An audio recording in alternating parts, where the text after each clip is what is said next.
आज बात करते हैं इतिहास के एक ऐसे साम्राज्य की जिसने भारतीय उपमहाद्वीप के नक्शे को हमेशा हमेशा के लिए बदल कर रख दिया।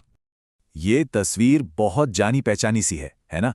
ये दिल्ली का लाल किला है, जो एक बहुत ही शक्तिशाली साम्राज्य की कहानी कहता है। एक ऐसी कहानी जिसकी गूंज आज भी सुनाई देती है। तो सवाल यही उठता है कि आखिर इसे बनवाया किसने, और उससे भी बड़ा सवाल यह है कि उन्होंने इतना विशाल और टिकाऊ साम्राज्य खड़ा कैसे किया। चलिए आज इन शानदार इमारतों के पीछे की कहानी को जानते हैं। बिल्कुल, हम बात कर रहे हैं ताकतवर मुगल साम्राज्य की। एक ऐसा नाम जिसे सुनते ही सिर्फ सैन्य ताकत का नहीं, बल्कि कमाल की कला और एक बहुत ही सोची समझी प्रशासनिक व्यवस्था का भी ख्याल आता है। चलिए सबसे पहले मिलते हैं उन शासकों से जिन्होंने इस राजवंश की नींव रखी और सदियों तक एक बहुत बड़े भूभाग पर राज किया। तो ये कहानी शुरू होती है 1526 में बाबर के आने से, और ये सिलसिला पीढ़ी दर पीढ़ी औरंगजेब के शासनकाल तक चलता रहा। बीच में अकबर का वो लंबा और प्रभावशाली दौर आया, फिर शाहजहां का जमाना, जिसे हम इमारतों का सुनहरा दौर भी कह सकते हैं। हर बादशाह अपनी एक अलग छाप छोड़ता गया। लेकिन सोचिए, सिर्फ राजा महाराजाओं से तो साम्राज्य नहीं चलता, है ना? उसे चलाने के लिए एक पूरा इंजन, एक सिस्टम चाहिए होता है। तो मुगलों ने इतने बड़े उपमहाद्वीप को संभाला कैसे? चलिए उनकी इस प्रशासनिक काबिलियत को थोड़ा और समझते हैं। उनकी कामयाबी का एक बहुत बड़ा राज था मनसबदार प्रणाली। अब ये सिर्फ कोई मिलिट्री रैंक नहीं थी, नहीं, ये एक बहुत ही कमाल का सिस्टम था जिससे किसी भी अधिकारी का ओहदा, उसकी तनख्वाह और उसकी फौजी जिम्मेदारियां सब कुछ तय होता था। इसी से पूरे साम्राज्य में एक अनुशासन और वफादारी बनी रहती थी। और इतने बड़े इलाके पर नियंत्रण बनाए रखने के लिए उन्होंने बहुत समझदारी से उसे बांट दिया। पूरे साम्राज्य को बांटा प्रांतों में, जिन्हें सूबा कहते थे। फिर हर सूबे को बांटा जिलों में, यानी सरकार, और फिर जिलों को भी और छोटी छोटी इकाइयों में, जिन्हें परगना कहा जाता था। देखिए कितना साफ सुथरा सिस्टम था, जो सेंटर से लेकर जमीनी स्तर तक शासन को आसान बनाता था। अब देखिए, किसी भी साम्राज्य को चलाने के लिए पैसा तो चाहिए, और मुगलों ने इसका भी एक बड़ा शानदार हल निकाला था, जब्त प्रणाली के साथ। ये जमीन से टैक्स वसूलने का एक तरीका था, जहां टैक्स फसल की पैदावार के हिसाब से तय होता था। ये किसानों के लिए भी ठीक था और साम्राज्य को भी एक स्थिर आमदनी मिलती रहती थी। कितना सोचा समझा तरीका था। अर्थव्यवस्था को और मजबूत करने के लिए उन्होंने एक स्टैंडर्ड मुद्रा प्रणाली भी शुरू की, चांदी का रुपया और तांबे का दाम। इस एक जैसी करेंसी की वजह से ना पूरे साम्राज्य में व्यापार करना बहुत बहुत आसान हो गया, और इससे आर्थिक विकास को जबरदस्त बढ़ावा मिला। तो जब प्रशासन मजबूत हो और पैसा भी खूब आ रहा हो, तो साम्राज्य अपनी पूरी ताकत कला और वास्तुकला की तरफ लगा सकता है। और मुगलों ने यही किया, जिससे इतिहास की कुछ सबसे हैरत अंगेज इमारतें बनी। तो हम वापस आते हैं दिल्ली के लाल किले पर, लेकिन इस बार एक नई समझ के साथ। ये सिर्फ एक किला नहीं है, ये उस मजबूत प्रशासनिक और आर्थिक इंजन का नतीजा है जो मुगलों ने तैयार किया था। ये उनकी ताकत और शान और शौकत का जीता जागता सबूत है। लेकिन उनकी कारीगरी सिर्फ दिल्ली तक ही नहीं थी। फतेहपुर सीकरी में देखिए, अकबर ने बुलंद दरवाजे जैसी यादगार इमारतें और सलीम चिश्ती की वो सुकून देने वाली दरगाह बनवाई। इससे पता चलता है कि उनका स्टाइल कितना विशाल और कितना वर्सेटाइल था। ये जो लाइन है ना, वक्त के गाल पर एक आंसू, ये शायद मुगल वास्तुकला के सबसे नायाब हीरे के बारे में है। एक ऐसी इमारत जो आज प्यार की निशानी बन चुकी है। जी हाँ, जाहिर है ये ताजमहल है, पर सवाल यह है कि इस बेमिसाल शाहकार के पीछे कौन सा मुगल बादशाह था। और इसका सेहरा जाता है महान निर्माता शाहजहां को। उन्होंने अपनी प्यारी बेगम मुमताज महल की याद में ये कभी ना भूलने वाली इमारत बनवाई। ताजमहल और शाहजहां का नाम हमेशा हमेशा के लिए एक दूसरे से जुड़ गया। लेकिन इतिहास में कोई भी साम्राज्य बिना किसी चुनौती के राज नहीं करता। जब मुगल अपनी ताकत के चरम पर थे, ठीक उसी वक्त कुछ ताकतवर दुश्मन भी उभर रहे थे जो उनके दबदबे को चुनौती देने के लिए तैयार थे।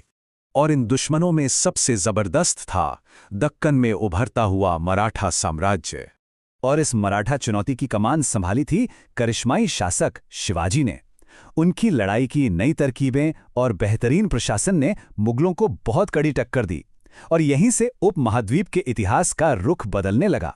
साम्राज्य बनते हैं और एक दिन खत्म भी हो जाते हैं, लेकिन उनकी विरासत वो रह जाती है। तो सवाल ये है कि मुगल साम्राज्य ने अपने पीछे क्या छोड़ा।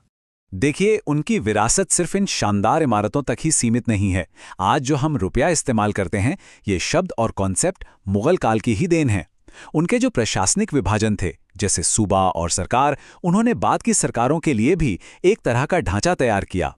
तो उनकी विरासत आज भी हमारी जिंदगी का हिस्सा है। और ये सब हमें एक बहुत गहरे सवाल पर लाकर छोड़ देता है।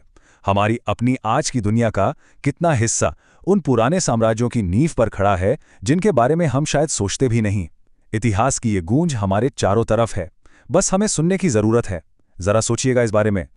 नमस्कार, आज हम एक ऐसे साम्राज्य की कहानी में उतर रहे हैं जिसका नाम सुनते ही ना भव्यता, ताकत और शानदार इमारतों की तस्वीरें जहन में आ जाती हैं। जी हाँ, हम बात कर रहे हैं मुगल साम्राज्य की।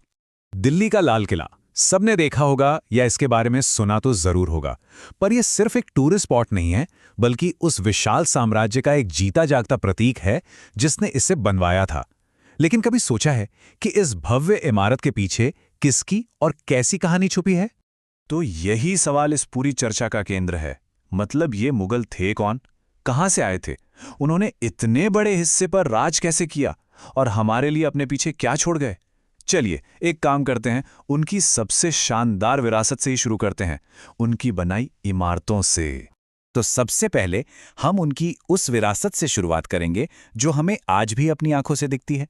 देखिए, उनकी इमारतें सिर्फ पत्थर और संगमरमर की नहीं है, ये तो इतिहास की वो खुली किताबें हैं जिनकी हर दीवार, हर नक्काशी एक पूरे राजवंश की कहानी सुनाती है। सोचिए जरा, 300 साल, ये बहुत लंबा समय होता है, और इस दौरान मुगलों ने भारतीय उपमहाद्वीप के लगभग हर पहलू पर अपनी छाप छोड़ी। चाहे वो हमारे खान पान में घुले जायके हों, हमारी भाषा के कुछ शब्द हों, या फिर देश चलाने के तरीके, उनकी छाप हर जगह है। लेकिन ये इतना बड़ा साम्राज्य रातों रात नहीं बन गया था। इसकी नींव खून, पसीने और ना जाने कितने संघर्षों से रखी गई थी। तो आइए अब उन किरदारों से मिलते हैं जिन्होंने इस कहानी की शुरुआत की थी। ये टाइमलाइन देखिए, ये दिखाती है कि साम्राज्य की नींव रखना कितना मुश्किल काम था। बाबर ने इसकी स्थापना तो कर दी, लेकिन सोचिए उनके बेटे हुमायूं को अपना ही सिंहासन बचाने के लिए कितनी लड़ाइयां लड़नी पड़ी। यहां तक कि उसे अपना राजपाट खोना पड़ा और फिर सालों बाद जाके उसने उसे वापस हासिल किया। मतलब शुरुआत बहुत ही ज्यादा उथल-पुथल वाली थी। तो सवाल ये है कि ये नाजुक सा राजवंश एक स्थिर, मजबूत साम्राज्य बना कैसे? इसका जवाब छिपा है सम्राट अकबर के दिमाग में। उन्होंने साम्राज्य को चलाने के लिए एक ऐसा सिस्टम बनाया जो किसी मजबूत मशीन या कह लें एक ऑपरेटिंग सिस्टम की तरह काम करता था। ये सिस्टम, ये साम्राज्य की रीढ़ की हड्डी थी। देखिए, अकबर से पहले क्या होता था कि जागीरदार अक्सर बहुत ताकतवर हो जाते थे। इस सिस्टम ने उसे बदल दिया। मनसबदार सिर्फ सैनिक कमांडर नहीं थे, वो सरकारी अफसर भी थे। उन्हें रैंक दिए जाते थे और बदले में वे सम्राट को जरूरत पड़ने पर सैनिक मुहैया कराते थे। उनकी वफादारी सीधे बादशाह के लिए थी, जिससे एक मजबूत और कंट्रोल में रहने वाली टीम तैयार हो गई। अच्छा, अब एक मजबूत सेना और प्रशासन के लिए पैसा कहां से आता था? यहीं पर जब्त प्रणाली काम आती थी। ये साम्राज्य का इकोनॉमिक इंजन थी। इससे पहले टैक्स अंदाजे पर लिया जाता था, लेकिन अकबर ने हर जमीन को उसकी उपज के आधार पर नपवाया और उसी हिसाब से टैक्स तय किया। ये एक निष्पक्ष और कई ज्यादा भरोसेमंद सिस्टम था। और अर्थव्यवस्था को और मजबूत करने के लिए मुगलों ने एक स्टैंडर्ड करेंसी सिस्टम शुरू किया। जरा सोचकर देखिए कि एक ही सिक्के, मतलब चांदी के रुपए और तांबे के दाम से पूरे साम्राज्य में व्यापार करना कितना आसान हो गया होगा। और ये चार्ट बिल्कुल सही दिखाता है कि कैसे ये सभी हिस्से, शासक, प्रशासन और अर्थव्यवस्था, एक साथ मिलकर एक मजबूत मशीन की तरह काम करते थे। देखिए कैसे मनसबदार सिस्टम सेना को कंट्रोल करता है और फिर जब्त सिस्टम से आया पैसा उसी सेना और बड़ी बड़ी इमारतों को बनाने में लगता है। सब कुछ एक दूसरे से जुड़ा हुआ था।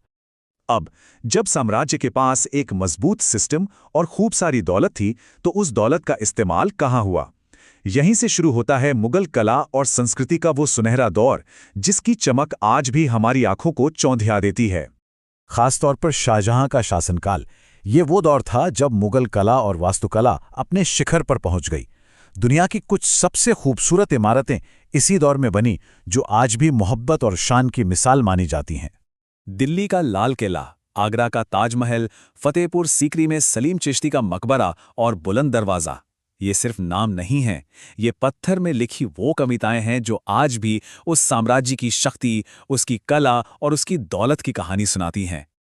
लेकिन कहते हैं ना कि कोई भी साम्राज्य हमेशा के लिए नहीं रहता, हर उगते सूरज को ढलना ही होता है।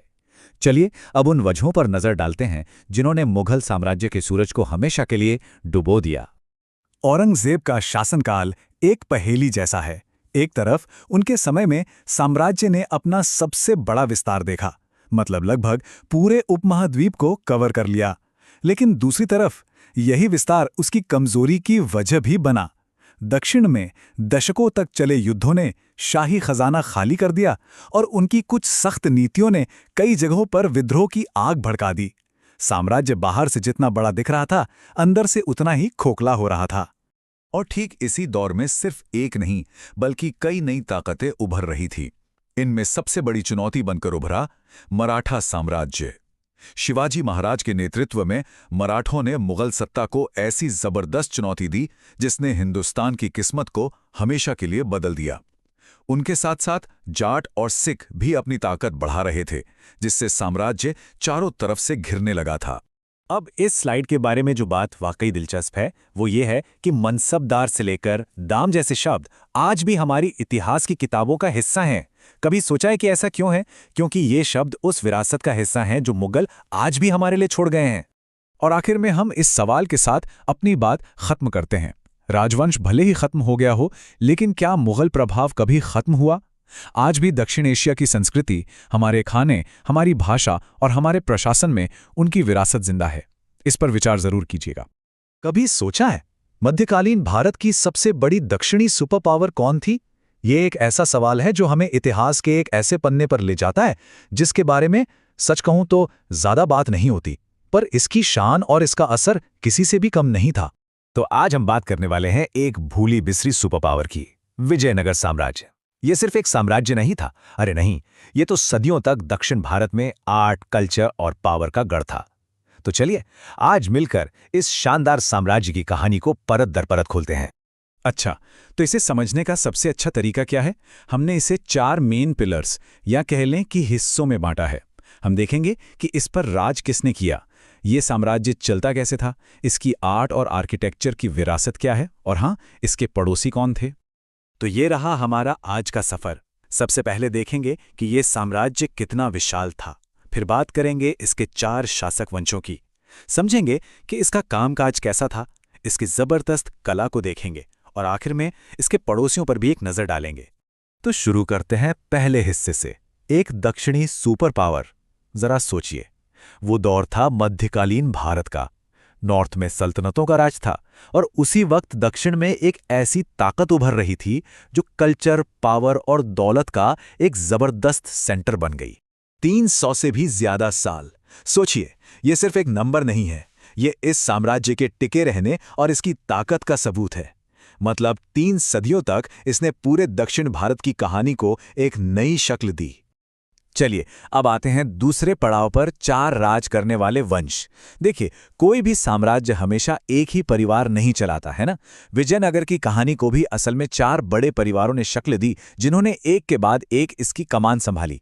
तो कहानी शुरू होती है संगम वंश से, उनके बाद आए सुलुव, फिर आया सबसे मशहूर वंश तुलुव और आखिर में अराविदु वंश ने राज किया। इन पूरे 300 सालों के दौरान हर वंश अपनी एक अलग पहचान, एक अलग छाप छोड़कर गया। ठीक है, तो सवाल ये उठता है कि इतना बड़ा, इतना फैला हुआ साम्राज्य आखिर ये चलता कैसे था? चलिए जरा इसके पॉलिटिकल, सोशल और इकोनॉमिक सिस्टम को समझते हैं। देखिए, सिस्टम का सेंटर पॉइंट था राजा। मतलब कानून बनाना हो, इंसाफ करना हो या फिर एडमिनिस्ट्रेशन चलाना हो, हर चीज में आखिरी फैसला राजा का ही होता था। ये एक बहुत ही सेंट्रलाइज्ड सिस्टम था, सारी की सारी पावर एक ही इंसान के हाथ में। लेकिन राजा सब कुछ अकेले तो नहीं कर सकता था, है ना? यहीं पर आते थे अमर नायक। ये लोग साम्राज्य के बहुत पावरफुल मिलिट्री चीफ हुआ करते थे। इनको एक तरह से उस जमाने का गवर्नर समझ सकते हैं, जो राजा के वफादार थे, अपने अपने इलाकों में सेना रखते थे, टैक्स वसूलते थे और एडमिनिस्ट्रेशन चलाते थे। ये लोग सच में साम्राज्य की ताकत के सबसे मजबूत पिलर थे। अब इतने बड़े एम्पायर को चलाने के लिए एक सॉलिड एडमिनिस्ट्रेटिव स्ट्रक्चर तो चाहिए ही।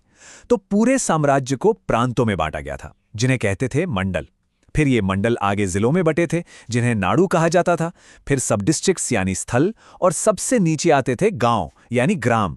आप देख सकते हैं, ये एक पूरा ऑर्गेनाइज्ड पिरामिड जैसा स्ट्रक्चर था। जब भी विजयनगर का जिक्र होता है ना, एक नाम है जो हमेशा सबसे पहले जहन में आता है। तो सवाल है, ये कृष्णदेव राय आखिर थे कौन? कृष्णदेव राय तुलु वंश के सबसे महान, सबसे मशहूर राजा थे। उन्हें आंध्र भोज के नाम से भी जाना जाता था। उनके दौर को विजयनगर का गोल्डन एज माना जाता है, और सिर्फ जंग जीतने की वजह से नहीं, बल्कि इसलिए क्योंकि वो आर्ट और लिटरेचर के बहुत बड़े संरक्षक थे। उनके दरबार में तेलुगु के 8 महान कवि थे, जिन्हें अष्टदिग्गज कहा जाता था। कमाल है ना? और इसी बात से हम अपने अगले हिस्से पर पहुंचते हैं, कला और विरासत। देखिए, किसी भी साम्राज्य की असली पहचान क्या होती है? वो जो उसके पॉलिटिकल पावर के खत्म होने के बाद भी जिंदा रहती है, यानी उसकी कल्चरल रूह। इस दौर में आर्ट अपनी पीक पर था। कर्नाटक म्यूजिक, कुचिपुड़ी, यक्षगानम, न जाने कितने आर्ट फॉर्म्स फले फूले, क्योंकि उन्हें रॉयल सपोर्ट मिला हुआ था। और इनमें भरतनाट्यम सबसे पॉपुलर डांस फॉर्म्स में से एक बनकर सामने आया। यहाँ एक बड़ी दिलचस्प बात है। विजयनगर के मंदिरों के खंभों पर जो जानवर सबसे ज्यादा देखने को मिलता है, वो है घोड़ा। और ये कोई इत्तेफाक नहीं है, ये असल में उनकी जबरदस्त घुड़सवार सेना और सेंट्रल एशिया से होने वाले घोड़ों की ट्रेड की अहमियत को दिखाता है। यही तो उनकी मिलिट्री पावर का बेस था। अब एक सवाल, हमें साम्राज्य की शान और शौकत के बारे में इतना सब पता कैसे चला? इसका एक बहुत बड़ा क्रेडिट जाता है विदेशी ट्रैवलर्स को। तो इसी सिलसिले में ये अब्दुल रज़्ज़ाक कौन थे? अब्दुल रज़्ज़ाक पर्शिया से आए एक ट्रैवलर थे, जो विजयनगर घूमने आए थे। और उन्हीं के जैसे ट्रैवलर्स की लिखी बातों से, उनकी डायरियों से हमें उस समय की सोसाइटी, उसकी अमीरी और वहाँ की जिंदगी की एक झलक मिलती है। ये हमें इतिहास को एक बाहरी नज़र से देखने का मौका देता है कि नहीं? देखिए, कोई भी साम्राज्य वैक्यूम में तो होता नहीं है, उसके आसपास और भी ताकतें होती हैं। विजयनगर को भी अपने समय के जियोपॉलिटिकल माहौल से निपटना पड़ा। तो चलिए एक नज़र डालते हैं उनके दुश्मनों और पड़ोसियों पर। तो विजयनगर के 2 मेन पड़ोसी और दुश्मन थे। एक उत्तर में बहमनी सल्तनत और दूसरा पूर्व में रेड्डी किंगडम। पावर और रिसोर्सेस के लिए इनके बीच जो लगातार टकराव चलता रहा, उसी ने सदियों तक डेक्कन के पॉलिटिकल सीन को डिफाइन किया। और चलिए इस पूरी बातचीत को एक बहुत ही गहरे सवाल के साथ खत्म करते हैं। कैसे एक ताकतवर साम्राज्य की कला और संस्कृति उसकी पॉलिटिकल पावर के मिट जाने के बाद भी जिंदा रह जाती है?